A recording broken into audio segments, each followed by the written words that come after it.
Welcome to the highlights of a memorable season for Barnet Football Club. The first highlight coming just 3 minutes into the opening day's match at Rotherham.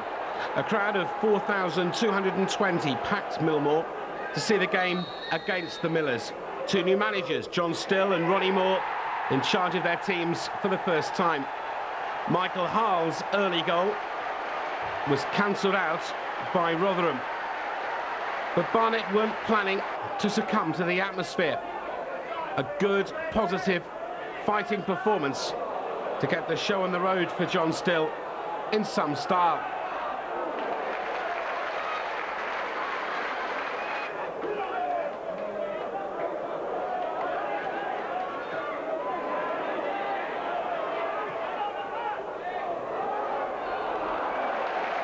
It was the Rotherham keeper who had to make much of the running to ensure it stayed at 1-1.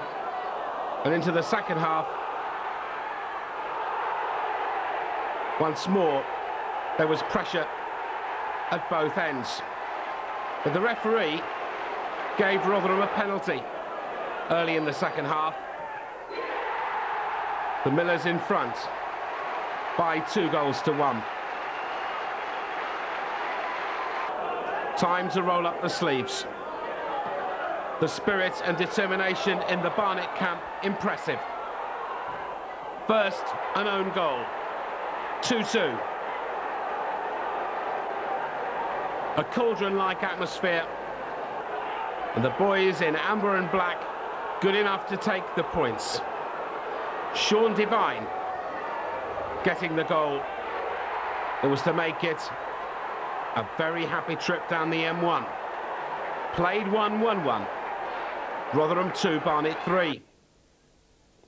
Away day number 2, the Coca-Cola Cup at Norwich City. Not perhaps the best of starts. Greg Heald making his debut after his £130,000 signing from Peterborough. But Ken Charlery, another recent signing, equalising for Barnet. A precious away goal too. And although Norwich City were to win the match by 2-1, the journey home was all about the potential significance of that Kenny Charlery strike, with the second leg to come. That went on the back burner as Exeter City opened the Underhill programme. After the spirited display at Carrow Road came disappointment at Underhill. A lacklustre performance enabled Exeter to record a famous victory in North London. The Grecians came, they saw, and they conquered.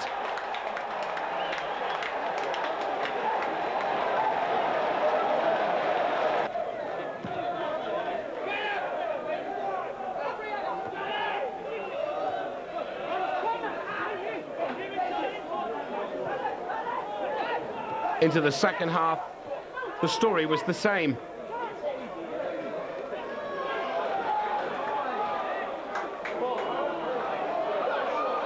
But a counter-attack gave Ken Charlery an opportunity to do what he does best, with the ball in the back of the net. It was to be a consolation and no more. The first league defeat of the season.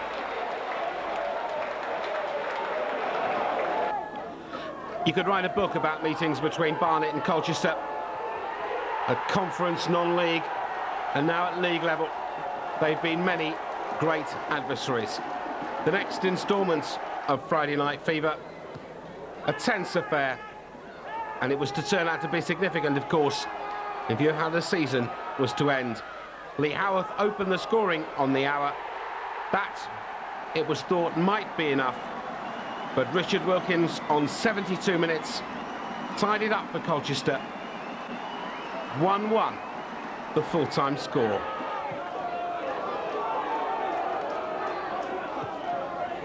Opportunity almost knocked right at the end for both teams.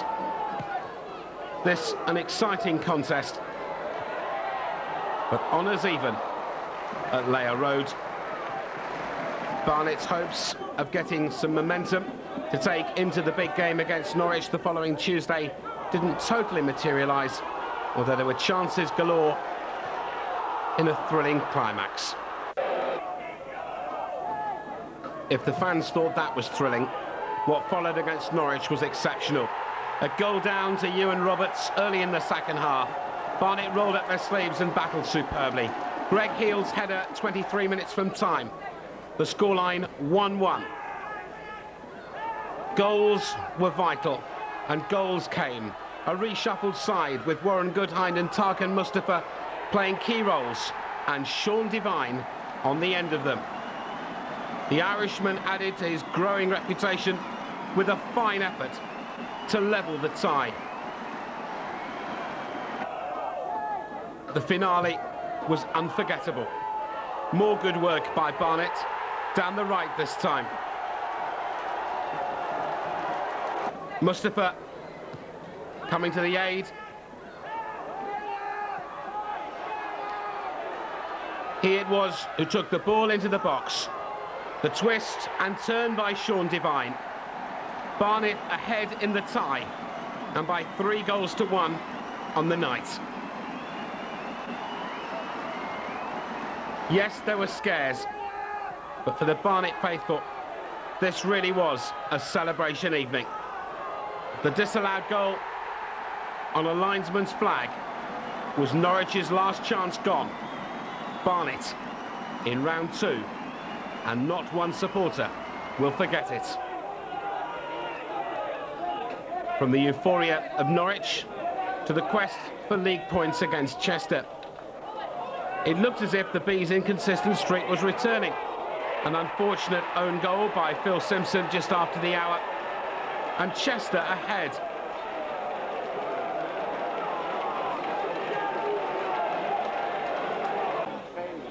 But once more, going a goal behind seemed to bring out the best in Barnet.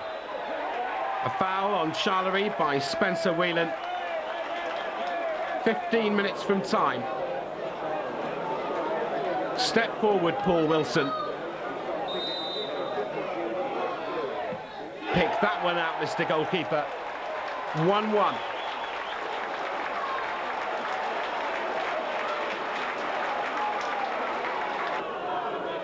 Then it was time for the steamroller effect. Knock the Chester defence off their path. A lovely attack. And a splendid goal by Sean Devine. Once more, coming from behind, Barnet wrapped up a memorable few days. The pack was reshuffled for the visit of Swansea. John Still decided once again to change it. Tarkan Mustafa, Warren Goodhind and Uda Onweri were given places in the starting lineup. 8 minutes in, it worked very nicely. Ken Charlery on the end of it. 1-0 after good work by Onweri. The second came from the penalty spot. The charge of the heavy brigade, the Swansea defence retreating. Down went Charlery. Kwame Ampadu, the player, adjudged to have brought Ken down to earth. Paul Wilson versus Freestone, no contest. Another 3 points. So to one of those highly charged occasions. Barnet and Peterborough, two teams knowing an awful lot about each other. But this was to be a posh afternoon, and for Jimmy Quinn in particular, an afternoon to haunt Barnet. He helped himself to a hat-trick as Barry Fry's men undid their manager's former club.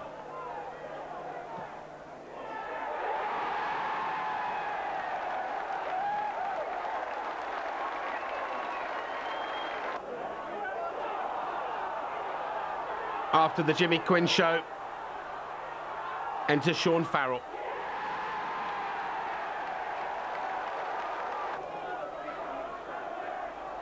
Barnet got one back. Good work down the right. And substitute Dean Samuels was on hand to at least ensure the posh defence didn't end the afternoon smug. But it only spurred Peterborough on to complete a nap hand.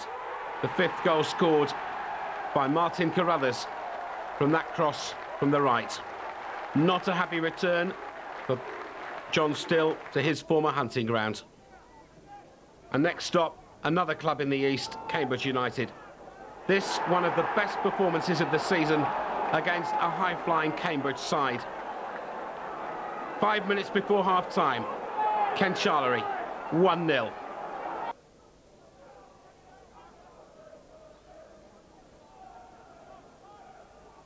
Cambridge had been regarded by many as one of the promotion favourites. By this stage, they should have been 2 goals down, as goalkeeper Scott Barrett got the relief of the season. But into the second half, business as usual for John Still's men. The charge down the box. Barrett fumbled the cross from Dean Samuels, and Sean Devine first to the help yourself counter. 10 minutes from time, another large helping of that transfer payment paid back when Greg Heald headed home the corner.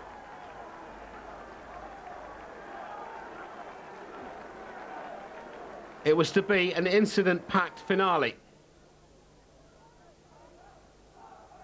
Cambridge were to get a goal back from John Taylor.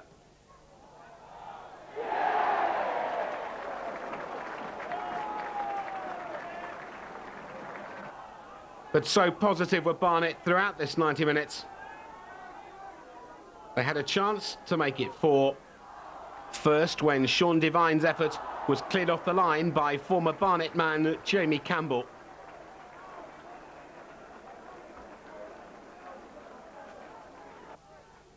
And then, in the next Barnet attack, another even more glaring opportunity.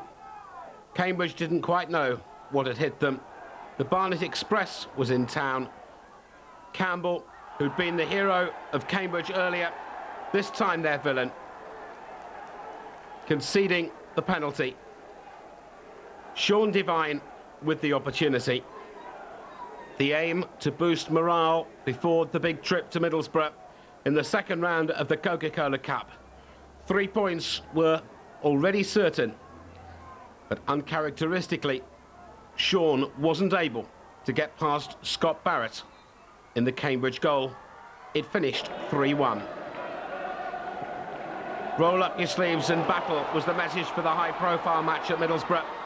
And Chris Freestone's goal was all Brian Robson's aristocrats had to show for their night's work.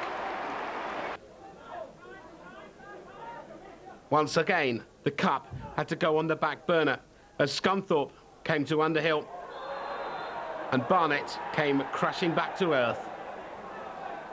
Michael Hull conceded the penalty and John Eyre put it past Lee Harrison.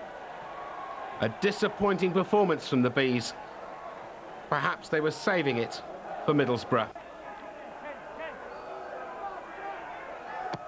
Giant killing is a tasty course when it works. Mikael Beck, though, put Middlesbrough in front. His header beating Harrison on the stroke of half-time. In the second half, real controversy, as Middlesbrough were awarded a penalty. Referee Knight had no doubt. The Barnet defenders had plenty of doubts. Udo Onweri, the unlucky man. The referee, though, absolutely adamant. Paul Merson stepped forward. Barnet's dreams of another piece of giant killing were ended. Just under 4,000 witnessed a brave display by the Bees on a magnificent night. Home again, and this time the infamous Lincoln City side. It was never going to be an exhibition of entertaining football. Their style straightforward and direct. It was to turn out to be a goalless afternoon. Not a great Barnet performance. Not a great match at all. A point was John Still's men's reward. But when the highlights are considered in context, this won't go down as one of the best days for Barnet, the opposition, or the fans. Only the odd moment of skill to remember. And so to Cardiff City. Scott McLeish making his debut in place of Sean Devine. Jeff Eckhart scoring for Cardiff after 22 minutes. After 49 minutes, Kenny Charlery. 1-1, his fourth goal of the season. It was a real test of character. John Still stated the players had realised just how good they really are. It could even have been 3 points. Another game on the road followed. The uncompromising host Shrewsbury. Lee Harrison had a marvellous match. But not even he could do anything with that effort from Steele. It was a vintage strike. And the second from Darren Curry. Another awkward one to leave Harrison stranded.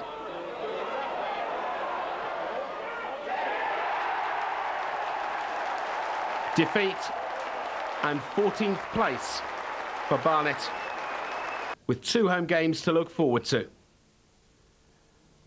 Hull City had struggled all season. They arrived at Underhill second from bottom, and the Bees took full advantage. Lee Howarth opened the scoring after Heald had flicked on Paul Wilson's corner. Wilson, deadly from set pieces, and the combination of the centre halves equally deadly. The match wrapped up by Scott McLeish's first goal. And one thing we were all rapidly seeing in McLeish, not only a considerable talent, but also quite an extrovert when it comes to the matter of celebrating goals. 5.9. See what I mean? 3 days later, and 3 more points. An eventful match against Rochdale. And the best goal, unquestionably the first one.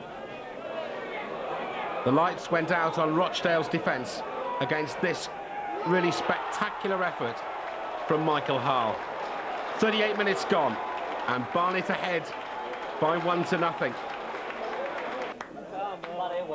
Into the second half, Paul Wilson's corner, the old 1-2, John Ford and Greg Heald, the man they all forgot, as the Rochdale defence went out to lunch.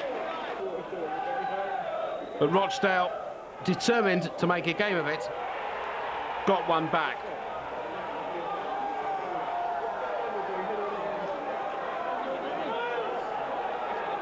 It was time for the Underhill nail-biting season.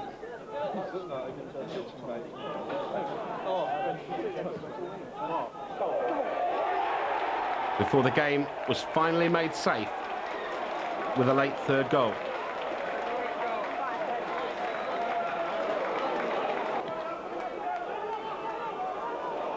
The next stop for the Bees, Mansfield Town. Scott McLeish, after 18 minutes, another bright start for the Bees.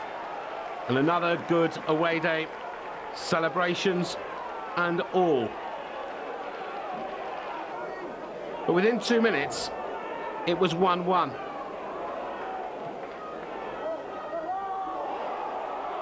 The goal eventually coming the way of Warren Hackett.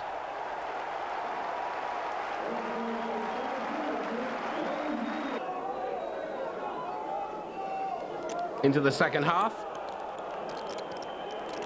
And the penalty for Barnet. John Doolan adjudged to have fouled with the use of his hand. Step forward, Paul Wilson, 2-1. And a league table showing 5th place for John Still's men, 6 points behind the leaders.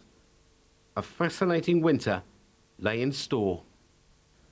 The next game against 2nd place Notts County, a real test. The Bees' largest crowd of the season, but Barnet crashed to defeat. Scott McLeish gave them the lead after 60 minutes. Dreadful defending from Gary Strodder. And the little fella equal to the task. 4 minutes later, Ian Barraclough rose to head past Lee Harrison. The match level. County going on to win with Sean Derry's volley from Finnan's cross. Remember the 5th of November, 3 goals against Brighton at Gillingham. After the huge disappointment of the result against Notts County, the match against Brighton, who were forced to play their games at Gillingham, turned out to be one of the most memorable. No more so than for Stevie Searle, who was to get the goal along with Paul Wilson and Lee Howarth that were to sink Brighton. Searle scoring his first ever goal for Barnet in his home county of Kent. A long way from the end of this match.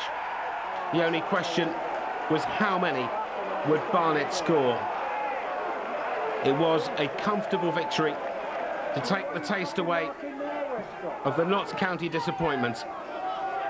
An excellent workout for John Still's men, with the only team below Brighton in the table, Doncaster, due at Underhill just a few days later.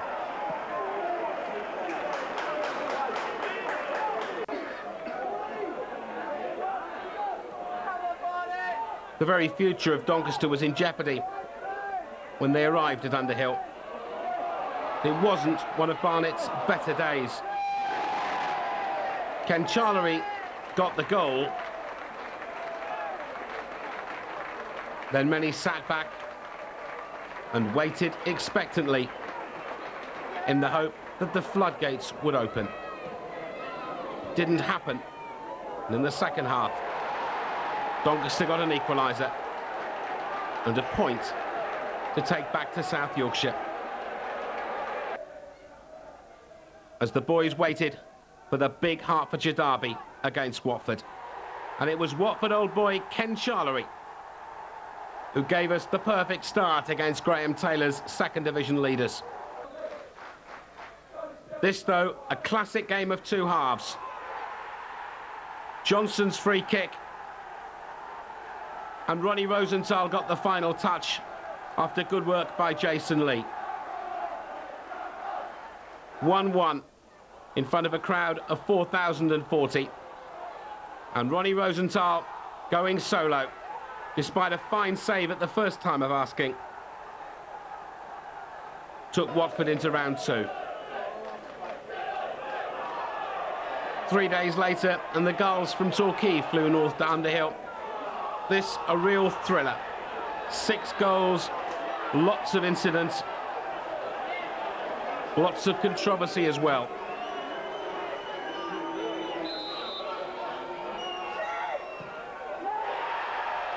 Torquay taking the lead from the penalty spot.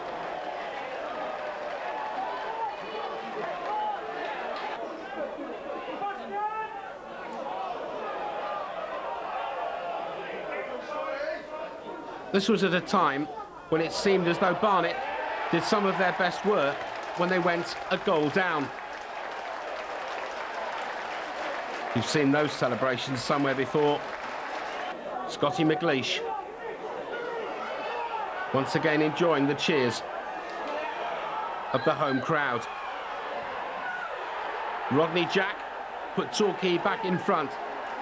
His pace completely undoing the Barnet rearguard. So it was time to roll up sleeves and battle again. Like that, perhaps. Sean Devine 2-2.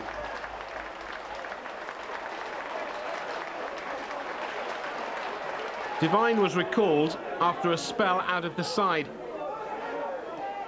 and he was involved in the third Barnet goal, the first time they've been in front in the match.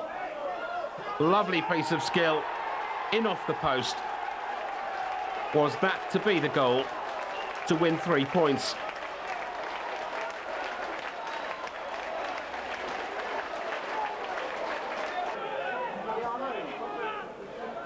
The Barnet faithful waited and hoped, but Torquay snatched an equaliser at the end through John Gittins. It was just a point to take to Hartlepool.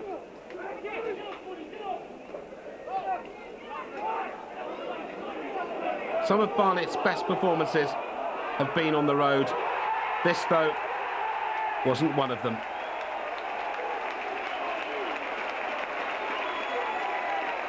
The exploitation department,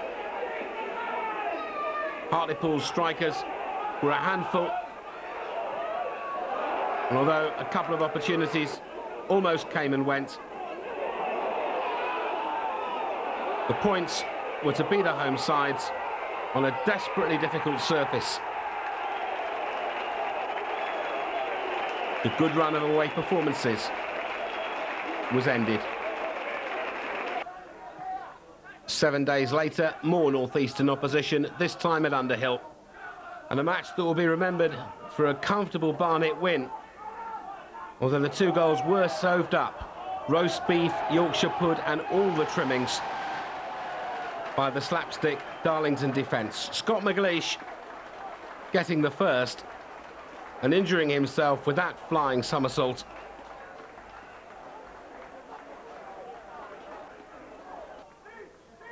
And the second, not quite a case of déjà vu, but almost.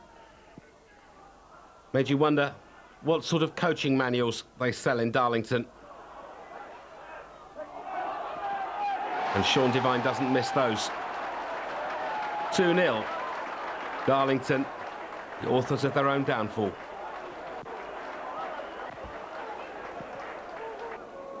And so to the London derby at Brisbane Road. December started with a really ferocious battle. Clark put Leyton Orient ahead.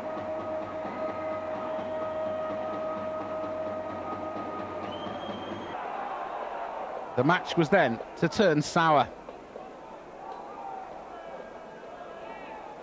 Pushing and shoving, and punches and handbags involving Charlery and involving Hicks of Leyton Orient.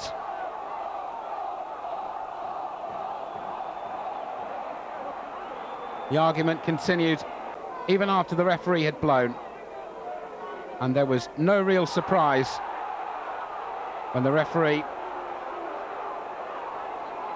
Andy D'Urso, dispatched both players to the dressing room.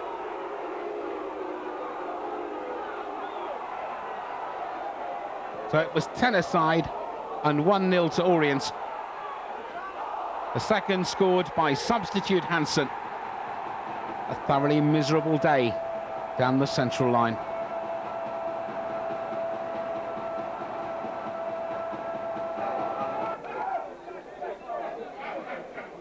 The visit of Walsall was to be but a brief exchange between Barnet and the Auto Windscreen Shield. Just 754 watched it, and Walsall, a division higher than John Still's men, fancied their chances, knowing that in the second division they weren't amongst the promotion chasers. A goal in each half set them well on their way.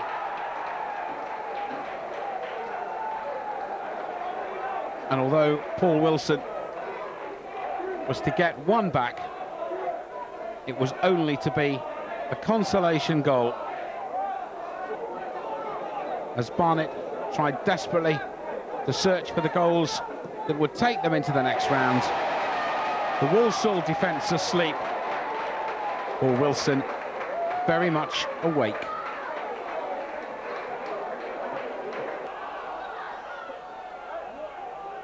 And so to the first ever league meeting between Barnet and the league's newest club, Macclesfield Town.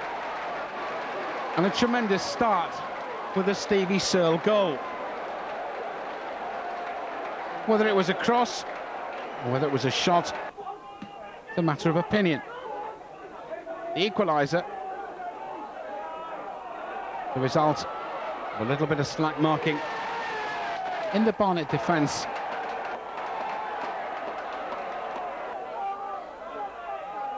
But it was as if that spurred Barnet on to even better things. Stockley down the right, and a splendid header from Kieran Adams. 2-1 soon became 3-1. That man Stockley, again the key player, receiving the cross from Wilson. The screams were there as Charlery went down for the penalty, but in the end the goal credited to Sean Devine. 3-1.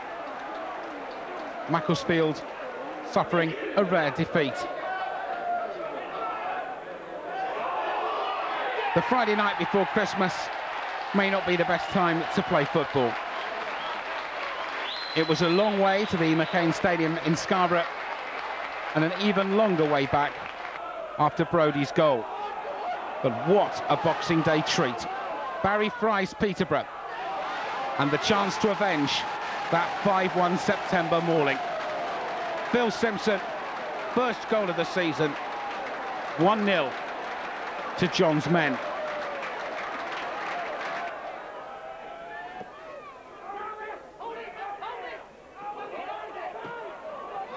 Fry is probably remembered by many people, Barry of that ilk that is, as a Barnet man.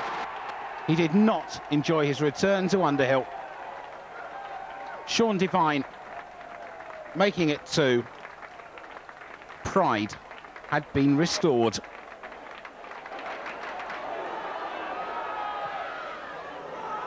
And to end 1997 on a thoroughly satisfactory note, the long Sunday trip to Wales. First goal, the header from Scott McLeish. The match settled with a Christmas cracker from Phil Simpson. The crowd shouted OJ, but it was the home defence that was guilty. 2-0, the goal of the season. In Wales, it was almost a case of the Barnet fans being fed until they want no more. The opening game of 1998 was the reverse fixture from the opening day of the season. The chance to try and record a double against Rotherham. An entertaining game, chances at both ends. But it was to end 0-0. But a further illustration of the fact that the Bees become a very difficult outfit to beat. And defensively, they look solid, composed and well organised.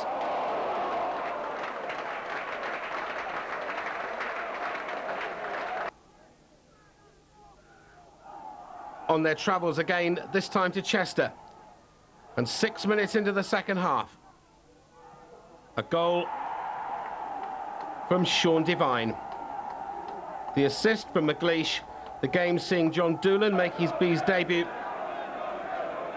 And Colchester's visit eagerly anticipated at the end of January.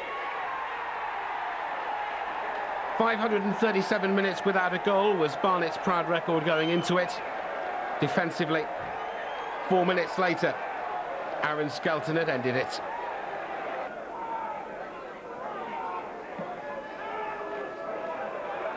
They're always competitive, Barnet versus Colchester matches.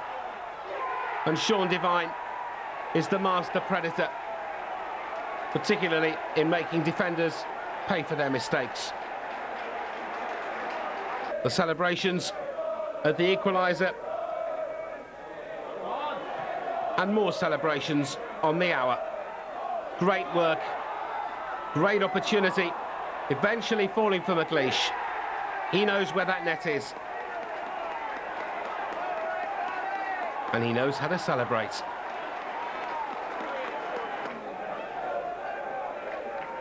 Five minutes later, 2-1 became 3-1.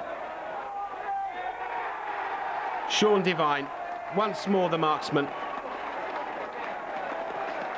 Colchester were not enjoying themselves. But there was some nail-biting to be done before the 3 points were secured. Richard Wilkins heading Colchester's second.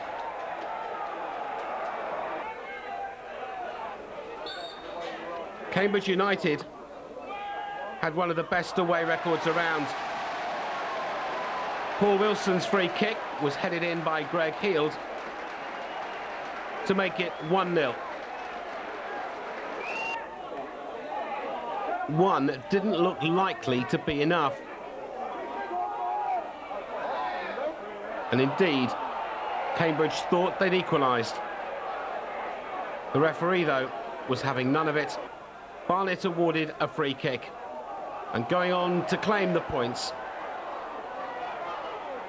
with another wonderful piece of skill by Phil Simpson. Drove a coach and horses through the Cambridge defence. 2-0, a comfortable victory for John's men.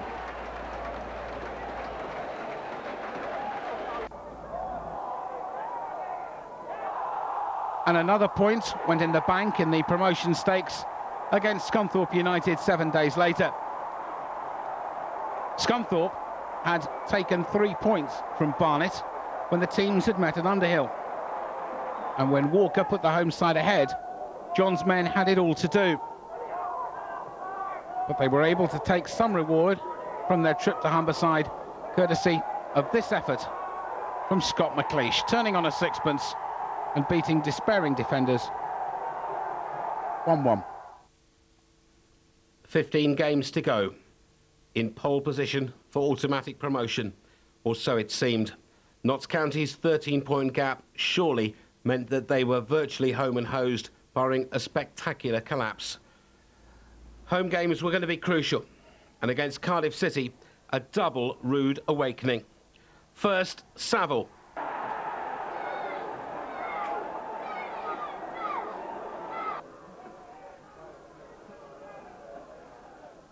Then Fowler.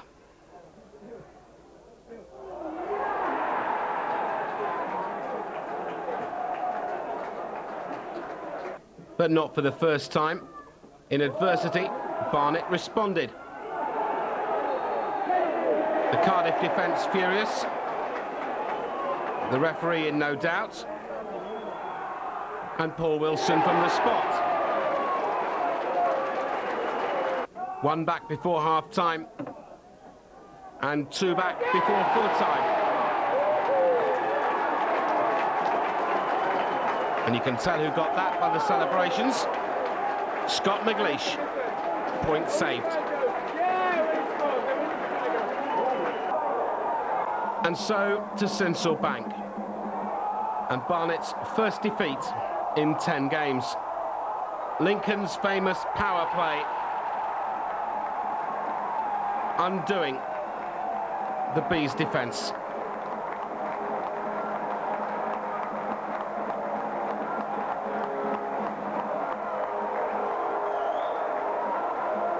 A big, powerful side, Lincoln City. The tough, physical battle. And the home side coming out on top. Gordon against Harrison. 2-0. The points for the Red Imps. The end of an excellent run for John Still's men. And just 4 days later, another trip to the east, this time to struggling Hull City. 3 points needed, 3 points secured. McLeish getting the first,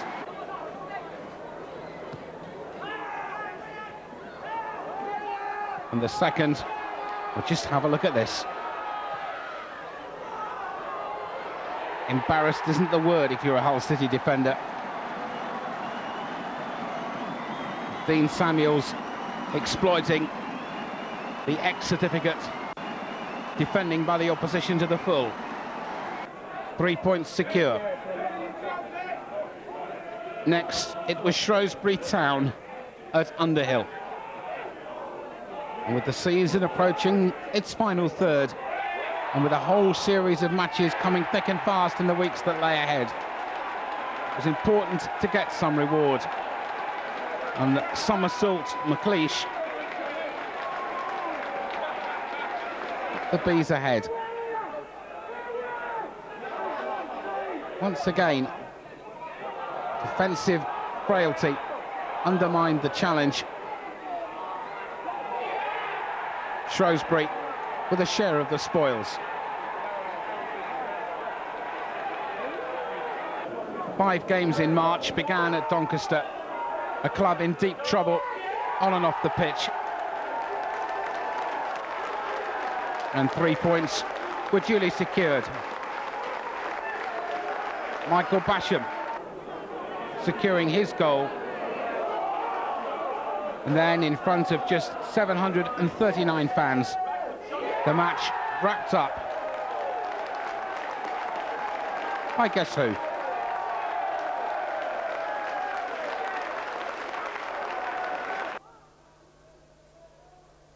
And so to the league leaders, Notts County. Meadow Lane was preparing for a party, believing that they couldn't be caught at the top of the table. Barnet were one of the teams who thought they might just do something. But once Jones put Notts County ahead, and as the rain made the pitch very heavy indeed into the second half, the second and killer goal scored by Hughes.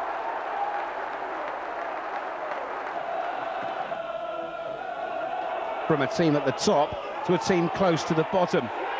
Brighton's visit to Underhill, and the first goal scored by Phil Simpson.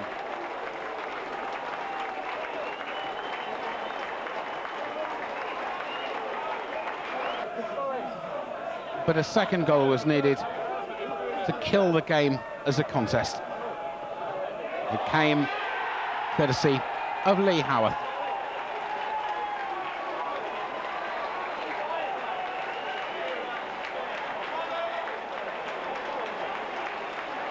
Next was a trip to Torquay.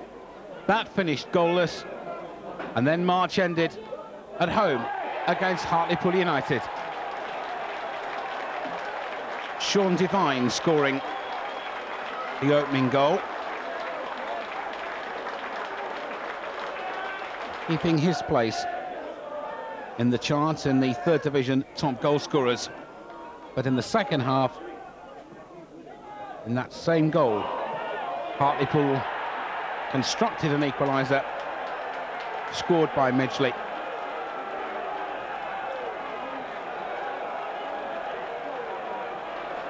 March ended 1-1, and a long trip to the northeast opened April. The match at Darlington, and this was Sean Devine's finest hour.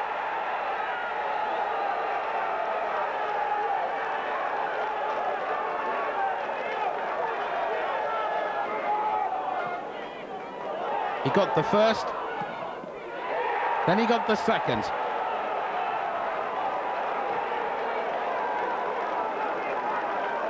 To leave many of the Bees supporters singing in the rain at Feetham's.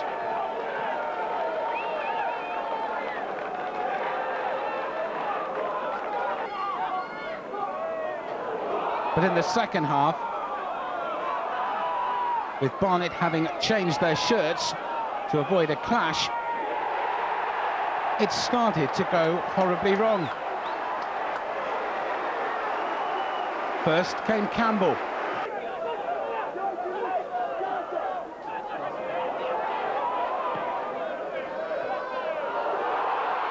Then the substitute Dorner.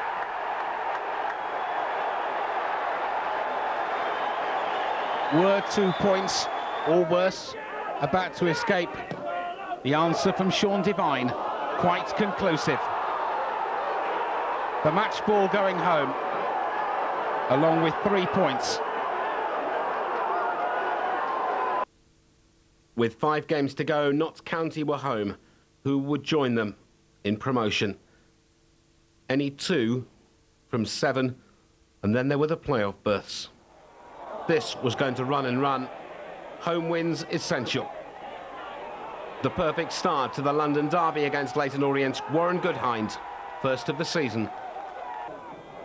Leyton Orient, battling and determined, got themselves back on level terms.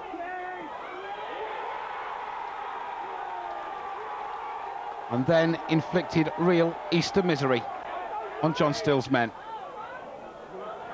The cross. Another chance for an Orient attack. And Carl Griffiths making it 2-1. 2 players had been sent off when the 2 teams met for the first time at Brisbane Road. And there was to be another sending off in this game. The recipient of the red card on this occasion, Paul Wilson, for a spot of elbowing and a spot of afters as well.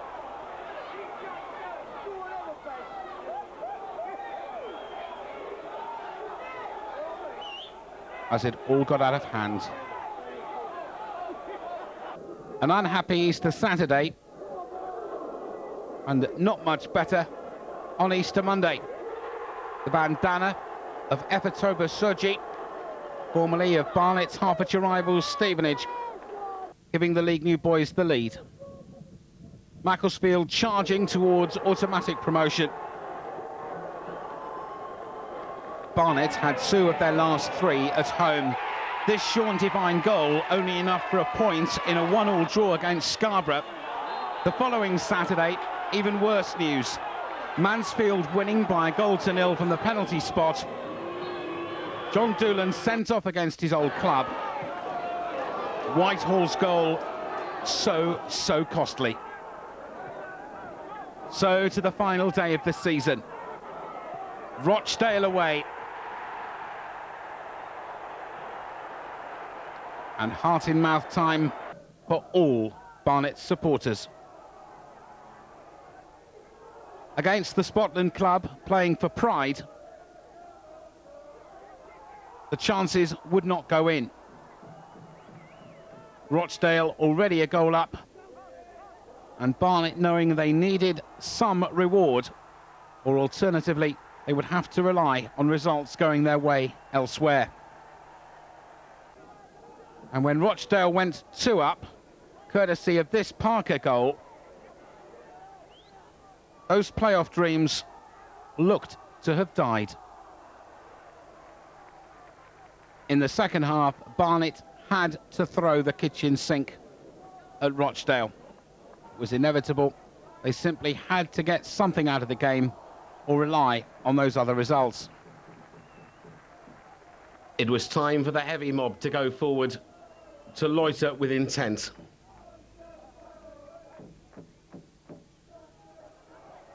McLeish, this time without a somersault, got the goal, leaving a final table to show that Lincoln's late charge had taken them to promotion, and Barnet faced Colchester in a 2-leg playoff.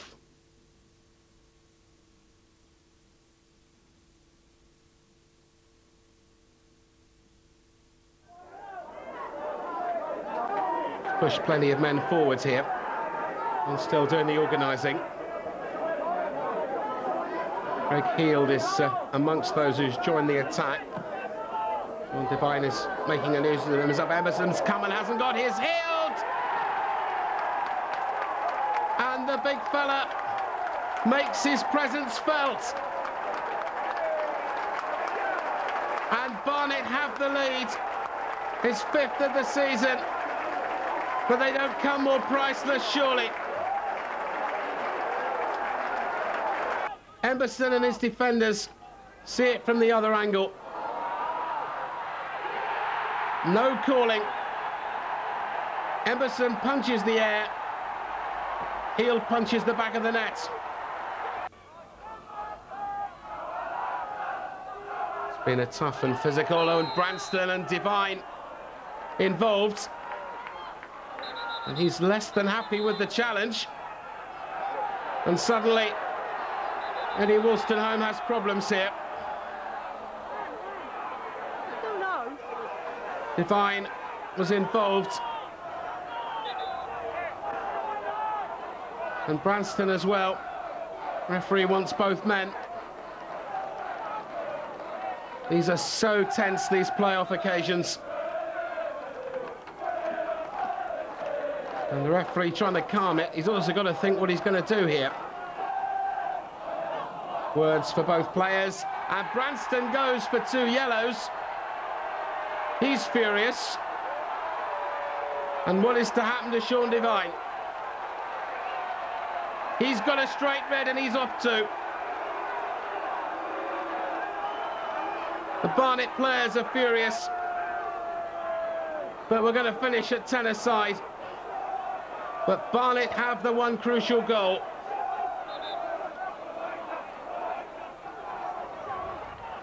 How important may that yet be? Happy with this result? Yeah, obviously, you know, we wanted to win. 1-0, we'd like to have won more than that, but we won 1-0 and we're very happy with that, with the performance, but lots still to do. It's quite a scrappy game. Do you think the wind and the slope and the tension of the occasion have something to do with it? It's funny because the reporters just coming there was asking me all the questions and they said it's one of the best games I've seen this season, so maybe it's a matter of opinion. I don't know, sometimes I get so wrapped up in the game, I couldn't really say if it was a great game or a terrible game. But, you know, as I said, all the lads in there were saying what a good advert it was for the playoffs. So you'll have to answer that for yourself. It's perfectly set up now, isn't it, for the second leg? Well, of course it is, you know. Both teams still got a great chance. You know, we're happy they didn't get an away goal. They're probably happy they didn't get beat 2 or 3, so it's all set up for a good game. It's a lot of tenseness around, but really, I suppose you'd expect that. Charged in. And Stotley came in and the referee's given the penalty. Barnet are furious. But the referee has pointed to the spot. And Terry Heilbronn is going to card Sam Stotley.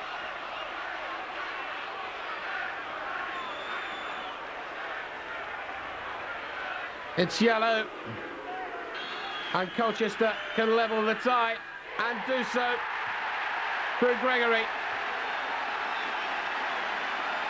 What a match we have now.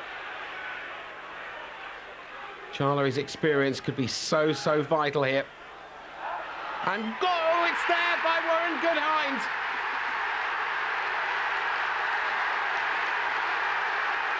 And 5 minutes before half-time, the pendulum swings back Barnet's way.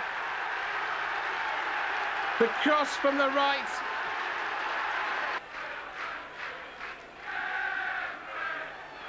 Right the way across, and David Green! 2-1 Colchester. Buckles free kick. Barnet didn't clear. So nail-biting. So tense, and Gregory could well have taken Colchester to Wembley and put Barnet out. Duguid was the player who set it up. And is Barnet's season going to end in huge disappointment?